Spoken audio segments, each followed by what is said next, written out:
Voici les bulletins météo pour cette semaine. La France est en alerte orange pour de fortes pluies. Gueule, qu'est-ce qui drache, Georgette, là?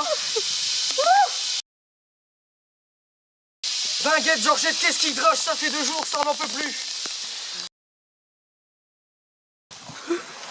Jet, il pleut de plus en plus fort, tu vas aller prendre le soleil. Oh, je t'en dis pas qu'il pleut, hein? Gueule, ça fait une semaine qu'il drache, j'en peux plus de cette histoire.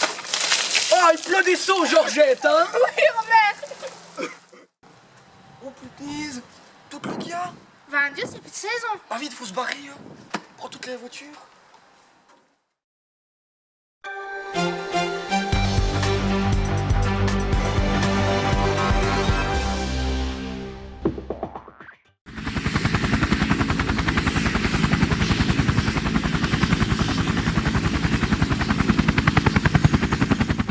C'était hier après-midi, des cascades en ville en une demi-heure sur le pays de Morlaix. Il est tombé l'équivalent d'1 mois de précipitations, jusqu'à 1 mètre d'eau sur les quais. La cote de la rivière, qui est normalement de 70 cm, a atteint 1,90 m selon la préfecture. Les pompiers sont intervenus des centaines de fois. Morlaix, qui n'en est pas à sa première inondation, n'a cette fois rien vu venir, même pas le temps d'installer des sacs de sable pour limiter la casse.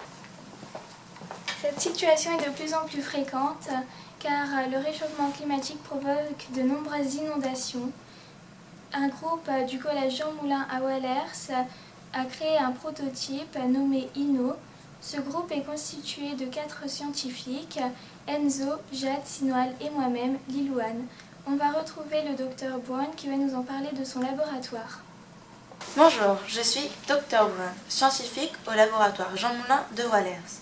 Je vais vous expliquer le projet INO, qui est composé de 2 parties. La partie qui se situera dans la maison et la partie qui se situera d'une zone qui sera inondée avant la maison. Nous voyons la boîte qui est percée de nombreux trous pour que l'eau sorte et rentre sans toucher le capteur. Nous voyons le levier qui sera monté à un certain niveau, qui enverra une information à l'alarme sonore pour réveiller les personnes qui dorment à l'intérieur de la maison. Nous avons aussi une deuxième version avec un module Bluetooth à l'intérieur qui se situera dans la boîte. Via une application, elle enverra des informations au téléphone pour dire quand c'est inondé, à quel endroit, à quel moment.